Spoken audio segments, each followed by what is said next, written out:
Sir अब आ जाए। तरतीब भरो चले। नहीं नहीं नहीं, ठीक है। वो जिसका इंतजार था कि क्या, जिस मकसद के लिए हम यहाँ बैठे हुए हैं, क्या होम्योपैथी गैस्ट्राइटिस में, एच पाइलरी में, तमाम मामलात में किस हद तक मदद करती है, और आप दवाइयां भी बता दें और वाइंड अप कर दें। दी आंसर इज बस आप पे वाइंड अप है। एब्सोल्युटली यस और 101%। मैदे में होम्योपैथी का बहुत बड़ा स्कोप है। मेरे क्लिनिकल एक्सपीरियंस में आज तक कोई पेशेंट फेल नहीं हुआ, मतलब मरीज आया और उस मैदे के आवाज लेके और वो फेल हो जाए, मैंने नहीं देखा।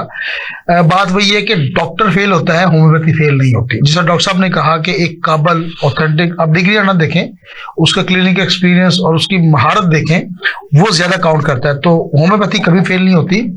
इसमें चूंकि टाइम कम है, मैं इसको कंक्लूड करने की कोशिश करता हूँ।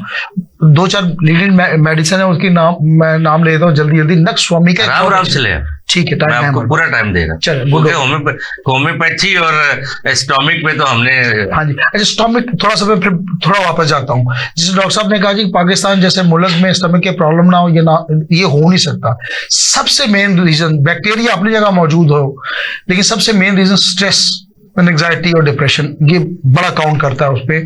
चूंकि फिर केमिकल डिस्टर्बेंस और हार्मोनल प्रॉब्लम वो हाइपर एक्टिविटी में चले जाते हैं और फिर मसले होते हैं।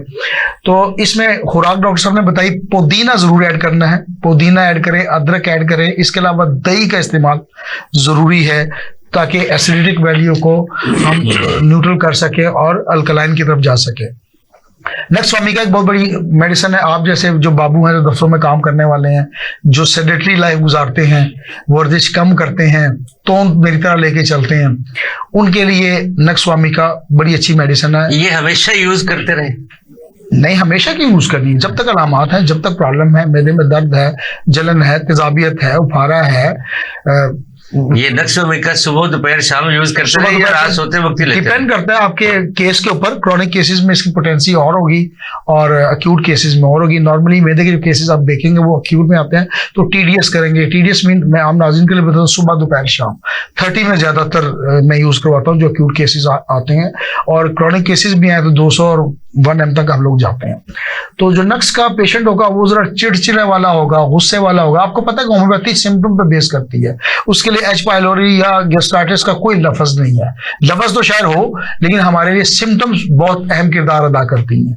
तो अगर पेशेंट चिड़चिड़ा है, गुस्सीला है, जल्द गुस्से में आ जाता है, बैठने की लाइफ गुजार रहा है, थोड़ा सा थिन और पतला भी होता है, ये अनफॉर्चुनेटली इस नक्स के पेशेंट में अलामत पाई जाती हैं, तो उसको आप नक्स वामिका की 1 डोज दें अल्लाह के हुक्म से, वो बिल्कुल 1 आध दिन में बिल्कुल उसको प्रॉब्लम ही कोई नहीं होगी। उसके बाद एक हमारी बहुत अच्छी लीडिंग मेडिसिन है कार्बोवेज। कार्बोवेज में पेशेंट को घबराहट बहुत मेन सिम्टम है उसका। फिर लाइकोपोडियम बहुत अच्छी मेडिसिन है, उसमें भी पेट के मसाइल चलते हैं, गैसेस के मसाइल चलते हैं, गैसेस बनती हैं। उसके बाद काली बाइक्रोम, अगर खुदा न खास्ता मैदे के मसाइल बढ़ के अल्सर की तरफ जाता है तो काली बाइक्रोम उसमें बड़ी अच्छी मेडिसिन है। तो ये वो 2-4 लीडिंग मेडिसिन है जिसकी।